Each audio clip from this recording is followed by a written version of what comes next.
الحمد لله نحمده ونستعينه ونستغفره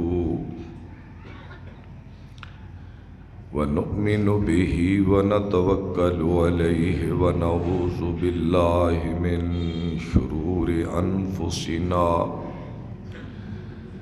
ومن سيئات أعمالنا من يهده الله فلا مضل له ومن يضلله فلا هادي له وأشهد أن لا إله إلا الله وأشهد أن محمدًا عبده ورسوله اللهم صل على محمد وعلى آل محمد كما صليت على إبراهيم وعلى آل إبراهيم إنك حميد مجيد اللهم بارك على محمد وعلى آل محمد كما باركت على إبراهيم وعلى آل إبراهيم إنك حميد مجيد أما بعد فإن خير الحديث كتاب الله وخير الهدي هدي محمد صلى الله تعالى عليه وآله وسلم وشر الأمور محدثاتها وكل محدثة بدعة وكل بدعة ضلالة وكل ضلالة في النار قال الله سبحانه وتعالى في كتابه الحميد إنما نطعمكم لوجه الله لا نريد منكم جزاء ولا شكورا إنا نخاف من ربنا يوما عبوسا قمطريرا فوقاهم الله شر ذلك اليوم ولقاهم نظرة وسرورا صدق اللہ مولانا العظیم.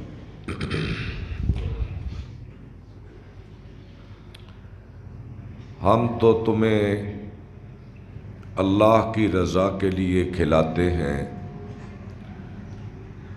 ہمیں نہ تم سے کوئی بدلہ چاہیے اور نہ دنیا سے. ہمیں تو ڈر ہے قیامت کے سخت دن سے، اور جو ڈرتا رہا اس دن سے اللہ بھی اس کو بچا لے گا اس دن کی سختی سے. اور اللہ ان سے ملاقات کرے گا بڑے خوشی اور سرور کے ساتھ. اللہ رب العزت کی حمد و ثنا اور نبی پاک صلی اللہ علیہ وسلم پر درود و سلام کے بعد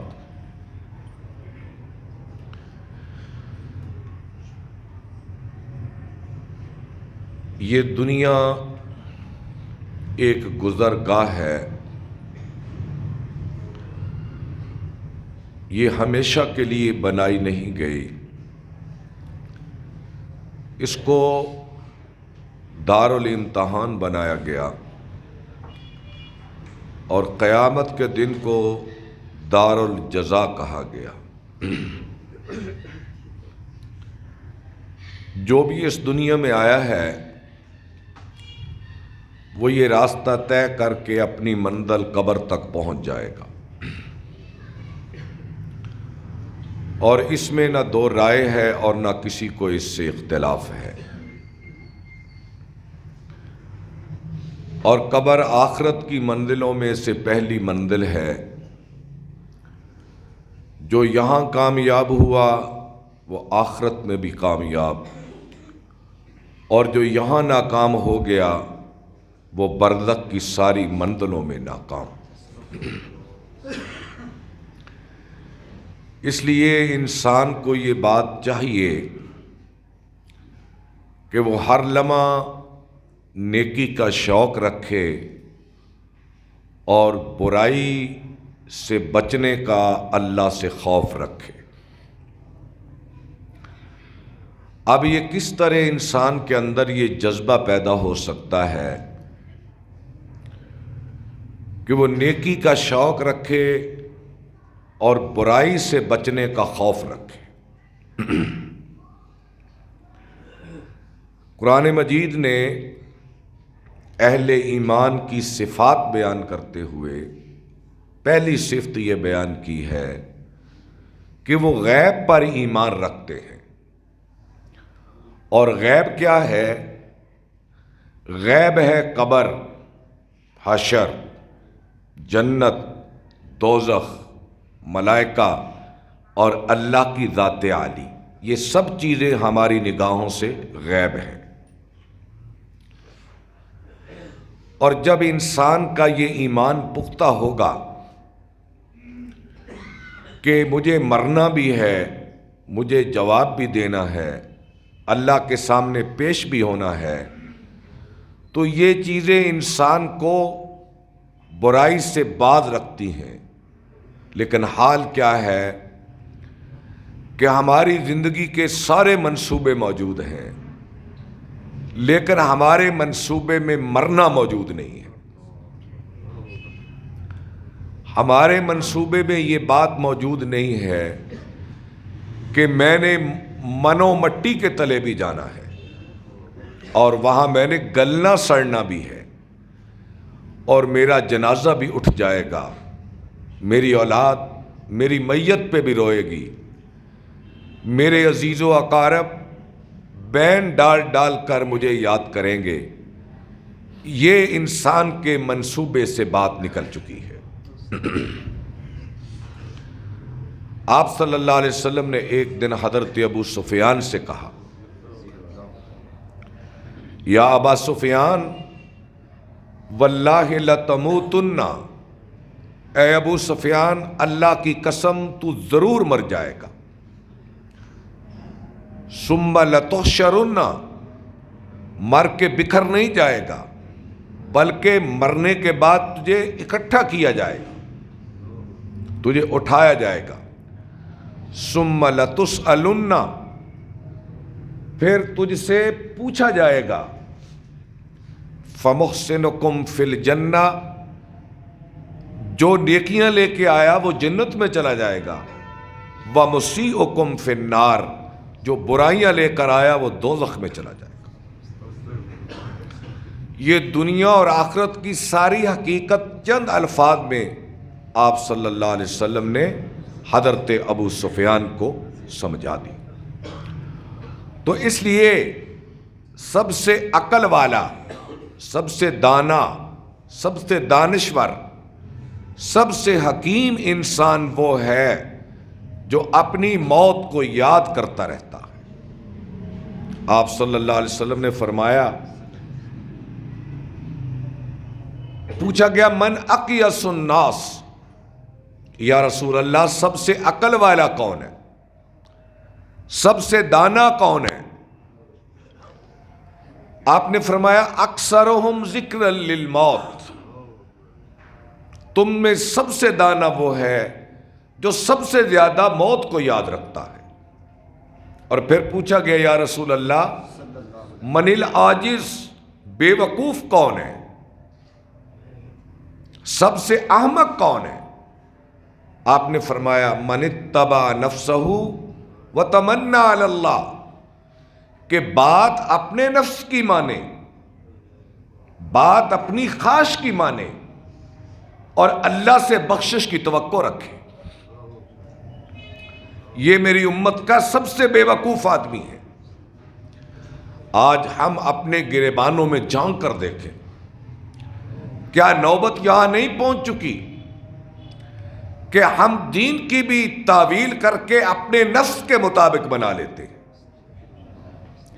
اگر دین کی تعلیم ہماری خواہش ہمارے نفس سے ٹکرائے تو ہم دین کی تعویل کر لیتے ہیں، اپنے نفس پہ قابو پانے کی کوشش نہیں کرتے۔ اور یہ بات ہر مسلمان کے ایمان کی وجہ سے اس کے سینے میں کھٹکتی بھی ہے کہ میں خواہشات کے راستے پہ جا رہا ہوں، حرص لالچ کے راستے پہ جا رہا ہوں، یا اللہ اور اس کے رسول کے راستے پہ جا رہا ہوں۔ اس لیے جس شخص میں مرنے اور قبر اور اس کی تنہائیوں کا احساس جتنا زیادہ ہوتا ہے، اور جتنا احساس یہ غالب ہوتا ہے کہ ایک دن میں نے اپنے اللہ کے سامنے کھڑا ہونا ہے اور مجھے جواب دینا ہے، اپنی آنکھ کے جھپکنے کا بھی، زبان کے بول کا بھی، ہاتھ کے اٹھنے کا بھی، قدم کے چلنے کا بھی، اور اپنے فکر و خیال میں چلنے والے خیالات کا بھی مجھے جواب دینا ہے، تو پھر انسان کا قدم برائی کی طرف بڑی مشکل اٹھتا ہے، اور اگر کبھی اٹھ بھی جائے تو اللہ کے عذابوں کو یاد کر کے واپس پلٹتا ہے، توبہ کرتا ہے، اللہ سے رحم کی اپیل کرتا ہے، اور اپنے کیے پہ ندامت محسوس کرتا ہے، تو اپنے رب کو بخشنے والا پاتا ہے۔ گناہ سے بڑا گناہ تکرار گناہ ہے، گناہ سے بڑا گناہ کا تکرار ہے کہ ایک بار ایک آدمی نے ایک گناہ کیا، واپس پلٹنے کی بجائے پھر اس کو کیا، تو اس لیے تکرار گناہ سب سے بڑا گناہ ہے۔ آپ دیکھیں جن لوگوں کو مرنا یاد ہے، جنہیں یاد ہے کہ میرے جنازے اٹھ جائیں گے، مجھے قبروں تلے چھوڑ کر میرے ورثاء واپس آ جائیں گے، پھر ہزاروں برس میں تنہا قبر میں پڑا رہوں گا، پھر پتہ نہیں قیامت کب آئے گی، پھر مجھے اٹھنا ہے اور میں نے اللہ کے روبرو جانا ہے، میرے اعمال برے ہوئے تو مجھے آگ میں جلنا پڑے گا۔ جس کے اندر یہ خیالات چلتے رہتے ہیں، اس کا جینا اور اس کا سونا بڑا مشکل ہو جاتا ہے، وہ گناہوں کا بوجھ اٹھا کے چل نہیں سکتا۔ حضرت ماعز بن مالک رضی اللہ تعالیٰ عنہ ایک صحابی ہیں، ان سے گناہ ہو گیا، گناہ بھی بہت بڑا، اور آئے نبی پاک صلی اللہ علیہ وسلم کے پاس، انی زنیت یا رسول اللہ، یا رسول اللہ مجھ سے زنا ہو گیا، بدکاری ہو گئی۔ آپ نے منہ ادھر پھیر لیا، وہ ادھر سے آیا اور آ کر کہنے لگا اس کان میں، انی زنیت یا رسول اللہ، یا رسول اللہ مجھ سے زنا ہو گیا۔ آپ نے فرمایا ابیکا جنون، دیکھو بھئی کہیں پاگل تو نہیں ہے، اس کا منہ سونگو کہیں اس نے شراب تو نہیں پی۔ آپ نے ٹالنے کی کوشش کی، بار بار ٹالنے کی کوشش کی، لیکن یہ ٹلنے ہی نہ آتا تھا۔ جب اس نے بار بار تکرار کیا اور یہ پلٹ کے آیا، تو آپ صلی اللہ علیہ وسلم نے اس پہ حد قائم فرما دی، رجم کی۔ اور اسلامی تاریخ میں عہد رسالت میں دو واقعات رجم کے ملتے ہیں، ایک یہ اور ایک عورت کا۔ اب غور فرمائیں، اگر یہ خاموش رہتا، اللہ سے توبہ کرتا، اللہ اسے معاف کر دیتا، آخر کون سا جذبہ تھا جس نے اس کو مجبور کیا؟ نہیں بھائی، اللہ کے رسول کے پاس چلو اور وہ مجھ پہ حد قائم کر کے مجھے پاک کر دے۔ اس کے پیچھے جذبہ کون سا کار فرما تھا؟ کہ کہیں مجھے اس گناہ کی سزا قیامت کے دن نہ مل جائے، کہیں میرے جرم کا یہ ورق قیامت کے دن میرے سامنے کھول نہ دیا جائے، اور اگر یہ کھل گیا میرا حساب تو مجھے اللہ کے عذاب سے کوئی بچا نہیں سکے گا۔ طاہرنی یا رسول اللہ، اللہ کے رسول مجھے پاک کر دو اس گناہ کی نحوست سے، اس جرم کی نحوست سے مجھے پاک کر دو، مجھے اللہ کے عذابوں سے بڑا ڈر لگتا ہے۔ اور پھر یہ عورت آ گئی، کہنے لگی یا رسول اللہ میں نے بھی بدکاری کی ہے۔ آپ نے اس کی طرف دیکھا، آپ نے پھر ٹالنے کی کوشش کی، یہ ٹلنے نہ پاتی تھی، پھر آگے ادھر سے، پھر آگے ادھر سے۔ یا رسول اللہ مجھے اللہ کے عذابوں سے ڈر بڑا لگتا ہے کہ اگر اسی حالت میں مجھے موت آ گئی اور میں تیری بارگاہ میں پہنچ گئی اور میں اس گناہ سے پاک نہ ہو سکی تو تیرے عذاب سے مجھے کون بچائے گا؟ آپ خاموش رہے۔ عورت کہنے لگی یا رسول اللہ صلی اللہ علیہ وسلم کیا آپ مجھے بھی ماعز کی طرح ٹالنا چاہتے ہیں؟ وہ پہلا صحابی، اس کی طرح ٹالنا چاہتے ہیں؟ یا رسول اللہ میں تو حاملہ ہو گئی ہوں بدکاری کی وجہ سے۔ آپ نے فرمایا جاؤ چلی جاؤ، جب وضع حمل ہو، بچہ پیدا ہو جائے تو پھر ہمارے پاس آنا۔ یہ 5-6 ماہ کا وقت تو گزرا ہوگا، پھر آ گئی، بچہ لے کر ہاتھ پہ اٹھا کر آ گئی، یا رسول اللہ یہ بچہ رہا۔ اس کا مطلب کیا ہے کہ یہ 5-6 یا 7 ماہ جو گزرے، کوئی رات، کوئی دن، کوئی لمحہ ایسا نہیں گزرتا ہوگا کہ اس عورت کے دماغ میں اللہ کے عذاب نہ گھومتے ہوں گے، ورنہ یہ مدینہ چھوڑ کے دوڑ جاتی۔ اسے کون پکڑنے والا تھا؟ اسے کون بارگاہ رسالت میں لانے والا تھا؟ کیا سرکاری ہرکارے اور اہلکار اسے پکڑ کے لائے تھے؟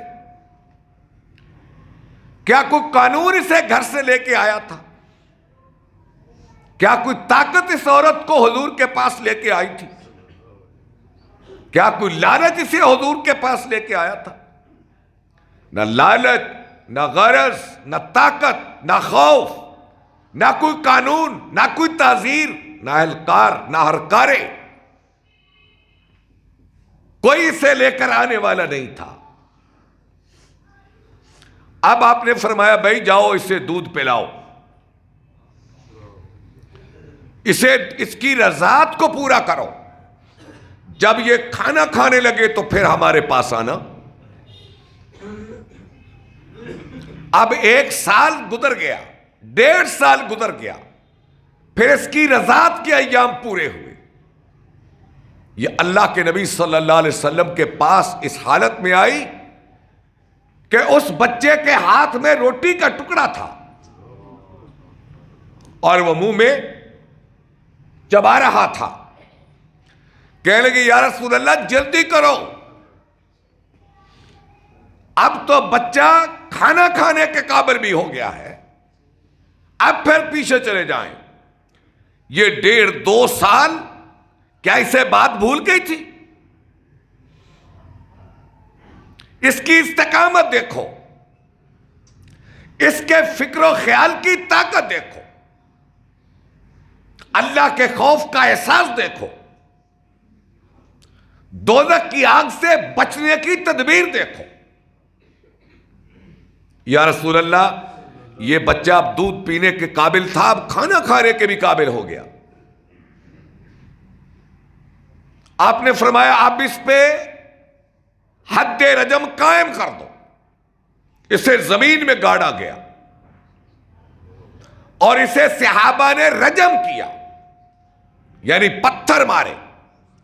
خالد ابن ولید بھی ان میں تھے جو اس عورت کو پتھر مار رہے تھے۔ خالد ابن ولید نے پتھر مارا، عورت کے سر سے خون نکل کر حضرت خالد ابن ولید کے کپڑوں پہ پڑا. حضرت خالد ابن ولید نے سخت جملہ کہا اس عورت کے بارے میں. آپ کو اطلاع ہوئی, آپ نے فرمایا خالد تمہیں کیا خبر, تمہیں کیا پتا, لقد تابت توبتن لو قسمت علی اہل المدینۃ. اے خالد اس نے ایسی توبہ کی ہے, اس نے اپنے اللہ کو اس طرح راضی کیا ہے کہ اگر اس کی توبہ مدینے کے 70 گناہگاروں پہ تقسیم کر دی جائے تو میرا اللہ ان 70 گناہگاروں کو معاف کر کے اپنی جنت میں داخل کر دے. اس نے ایسی توبہ کی. اور اس کی توبہ کے پیچھے کیا تھا؟ اللہ کا ڈر, اللہ کا خوف. اللہ کا خوف انسان کو گناہ سے بچاتا ہے, قانون کی طاقت نہیں, معاشرے کا زور نہیں, دنیا کی کسی طاقت کا احساس انسان کو گناہ سے نہیں بچا سکتا جب تک اس کا یقین نہ ہو کہ میرا خدا دیکھ رہا ہے. میرا خدا میرے ہونٹوں کے تبسم کو دیکھ رہا ہے, میری مسکراہٹوں کو دیکھ رہا ہے, میری آنکھوں کے جھپکنے کو دیکھ رہا ہے, میرے جسم کے ایک ایک انگ کی ایک ایک حرکت کو دیکھ رہا ہے. جب یہ احساس ہوتا ہے انسان کے اندر تو پھر اللہ اس کو بڑا بنا دیتا ہے. یہ واقعہ زبان زد عام ہے, ہر بچے کو بھی یاد ہے, ہر عورت کو بھی یاد ہے کہ حضرت عمر ابن خطاب رضی اللہ تعالی عنہ انہوں نے ملاوٹ کو قابل تعزیر جرم قرار دے دیا. قابل تعزیر کا مطلب ہے اس کو پکڑ کے جیل میں ڈال دیا جائے. جو دھوکہ کرے, جو ملاوٹ کرے, جو دکھائے کچھ اور دے کچھ. یہ منڈی والے حضرات جانتے ہیں, وہ غلہ منڈی کے لوگ ہوں یا سبزی منڈی کے, کہ دکھانا کچھ اور دینا کچھ, یا ملاوٹ کرنا, ہلکی جنس کو بھاری جنس میں ملا دینا. حضرت عمر بن خطاب نے یہ اعلان کر دیا کہ اگر کسی نے ملاوٹ کی, کسی سے دھوکہ کیا, ہم اسے اٹھا کے جیل میں پھینک دیں گے. اور اس کے ساتھ حضرت عمر رضی اللہ تعالیٰ عنہ پاسبان ملت بن کر, قوم کے محافظ بن کر راتوں کو گلیوں میں پھرتے. چلے جا رہے تھے, غلام اسلم ساتھ ہیں. ایک گھر سے 2 عورتوں کے تکرار کی آواز آئی اور وہ ماں بیٹی تھی. ماں اپنی بیٹی سے کہتی ہے, بیٹی اس دودھ میں پانی ملا لو, دام اچھے مل جائیں گے, پیسے اچھے مل جائیں گے. آج یہ ہمارے اندر کیسا مزاج ہے؟ ہماری مسلمانی, ہمارا ایمان آج دودھ میں پانی ملا کر گوالا اپنا ہنر سمجھتا ہے. دودھ میں پانی ملا کر بیچنا لوگ اپنی ہوشیاری سمجھتے ہیں, اپنی چالاکی سمجھتے ہیں کہ میں گاہک کو پتہ نہیں لگنے دیتا, لیکن میرے بھائی خدا دیکھ رہا ہے, خدا دیکھ رہا ہے. ماں نے یہ بات کہی تو عورت کہنے لگی, اماں جان آپ کو خبر نہیں کہ مسلمانوں کے خلیفہ نے منع کر رکھا ہے. ماں کہنے لگی, بیٹی وہ ادھر کدھر امیر المومنین تمہیں دیکھ رہا ہے, پانی ڈالو. تو بیٹی کیا کہتی ہے, اے اماں جان اگر امیر المومنین نہیں دیکھتے, میرا اور تیرا خدا تو دیکھ رہا ہے نا. حضرت عمر کے کان میں یہ بات پڑی اور ایک تو اظہار تشکر کیا ہوگا, الہی میں اس قوم کا خلیفہ ہوں جن کی بیٹیوں کے یہ صادق جذبے ہیں. پتہ کروایا اس گھر کا صبح اور اپنے بیٹے آسم کے لیے اس عورت کا رشتہ مانگا. اپنے بیٹے آسم سے حضرت عمر نے اس کا نکاح کیا. پھر اس عورت کی نسل سے اللہ نے عمر بن عبدالعزیز کو پیدا کیا. حضرت عمر ابن عبدالعزیز کو پیدا کیا. اس لیے حلال روزی، پاک دودھ، حلال روزی پاک دودھ نسلیں بھی بڑی اور عظیم پیدا کرتا ہے. اور جب رزق حرام ہو اور دودھ ناپاک ہو تو پھر کبھی یہ توقع نہ کرنی چاہیے کہ اس سے نیک اولاد پیدا ہوگی، اس سے فرما بردار بیٹے پیدا ہوں گے، اس سے باحیا بچیاں پیدا ہوں گی. یہ کبھی ممکن نہیں ہے. بیج ہم کسی اور چیز کا بوئیں اور فصل اور کاٹنے کی توقع رکھیں، یہ کبھی نہیں ہو سکتا.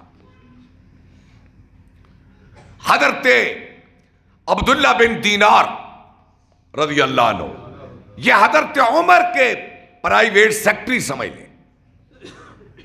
یہ ان کے ساتھ رہتے. حج کا موقع، حضرت عبداللہ بن دینار اور امیر المومنین چلے حج کے لیے مکے سے مدینے کی طرف. راستے میں رکے، رات گزاری. سحری کا وقت ہوا اور مشرق کی طرح سورج کی پو پھٹنے لگی تو کیا دیکھا کہ ایک پہاڑ سے ایک گلہبان بکریاں چرانے والا وہ اپنی بکریوں کو لے کے اتر رہا ہے. آپ نے فرمایا عبداللہ بن دینار اس چرواہے کو بلا کر میرے پاس لاؤ. یہ واقعہ علامہ یوسف القرضاوی نے اپنی کتاب الحیات والایمان، زندگی اور ایمان میں نقل کیا ہے. عبداللہ بن دینار لے کر آئے. آپ نے اس چرواہے سے کہا بھائی، اور یہ بر بنائے آزمائش تھا آزمانے کے لیے کہ میری رعایا کے ایمان کی کیا حالت ہے. کہنے لگے بھائی یہ بھیڑ کا بچہ ہمیں دے دو، ہم ذبح کر کے اسے کھانا پکانا چاہتے ہیں، اور یہ درم لے لو، یہ پیسے لے لو. وہ کہنے لگا جی ان بھیڑ بکریوں کا میں مالک نہیں ہوں، ان بھیڑ بکریوں کا میں مالک نہیں ہوں، ان کا مالک اور ہے، میں ان کا چرواہا. پھر میں نے عرض کیا ہے کہ بر بنائے آزمائش، آزمانے کے لیے. کہنے لگے اچھا بھی اللہ کے بندے پیسے لے لو، بھیڑ کا بچہ ہمیں دے دو، اور اپنے مالک کو بتانا کہ بھیڑ کے بچے کو بھیڑیا اٹھا کے لے گیا تھا. اپنے مالک سے کہنا کہ بھیڑ کے بچے کو بھیڑیا اٹھا کے لے گیا تھا. تو یہ چرواہا کیا کہتا ہے؟ کہتا ہے میرے مالک کو مجھ پہ اتنا اعتماد ہے کہ اگر یہ میں اپنے مالک سے کہوں تو مان جائے گا، وہ مان جائے گا، لیکن مجھے یہ بتا کہ میں اس خدا کو کیا جواب دوں گا، میں اس خدا کو کیا بتاؤں گا جو آنکھوں کی خیانت کو بھی جانتا ہے، جو دل کی بددیانتی کو بھی جانتا ہے، میں اسے کیا بتاؤں گا. حضرت عمر رضی اللہ تعالیٰ عنہ رونے لگے اور فرمانے لگے اس شخص سے مجھے اپنے آقا کے پاس لے چل، اپنے مالک کے پاس لے چل. ان کے ساتھ گئے اور اس مالک سے کہا یہ کون ہے؟ اس نے کہا یہ میرا غلام ہے، بکریاں چراتا ہے. غلام تھا. فرمانے لگے اس کی قیمت مانگ، اس کی قیمت مانگ. اس نے بھاری پر کم اس کی قیمت مانگی. حضرت عمر رضی اللہ تعالیٰ عنہ نے اسے نکال کر دی اور کہا کہ آج کے بعد اس کو آزادی دے دو. آزاد کروایا، چلنے لگا. آپ فرمانے لگے اے اللہ کے بندے، تیرے خوف خدا نے تجھے دنیا کی غلامی سے آزادی دی، اور مجھے پورا یقین ہے کہ اللہ بھی تجھے قیامت کے دن جہنم سے آزاد کر دے گا، آزاد کر دے گا، اس بنیاد پر کہ جب انسان تنہائی میں ڈر کر کہہ دے کہ میں اللہ سے ڈرتا ہوں، کوئی بھی کام جو شریعت کے خلاف اللہ رسول کی نافرمانی کا ہو، تنہائی میں کہہ دے میں اپنے اللہ سے ڈرتا ہوں، اللہ ان کے تذکرے قیامت تک لوگوں کو سناتا ہے۔ اگر یقین نہیں آتا تو قصہ یوسف پڑھ لو، قصہ یوسف پڑھ لو کہ اس عورت سے حضرت یوسف علیہ السلام نے کیا کہا تھا تنہائی میں، جب اس نے کہا قالت حیت لک، قالت حیت لک، عورت کہنے لگی یوسف میری طرف بڑھ، حیت لک، قال معاذ اللہ، قال معاذ اللہ، اور نہیں میری مالکن مجھے اپنے اللہ سے ڈر لگتا ہے، میں اللہ کی پناہ میں آتا ہوں۔ میرے رب کو اپنے بندے کی ادا اتنی پسند آئی کہ 2-2.5 سال بعد قرآن اترا، اللہ نے یہ واقعہ اپنے نبی محمد کو سنایا، اور قیامت تک کے لیے اس واقعہ کو قرآن کے پاکیزہ اوراق میں رکھ کر قیامت تک کے لیے محفوظ کر دیا کہ ہم تو مائل بکرم ہیں کوئی سائل ہی نہیں، راہ دکھلائے کسے راہ رو منزل ہی نہیں، تربیت عام تو ہے جوہر قابل ہی نہیں، تربیت عام تو ہے کوئی جوہر قابل ہی نہیں، کہ بھئی کو آنے والا آئے تو صحیح، میرا خوف لے کر، جنت کا شوق لے کر، میں اپنی رحمت کے دروازے کھول کر اس کا استقبال خود کروں گا۔ اللہ سے دعا ہے اللہ تعالی ہمارے اعمال کی اصلاح فرمائے، اسی سے آگے بیان کروں گا۔ وآخر دعوانا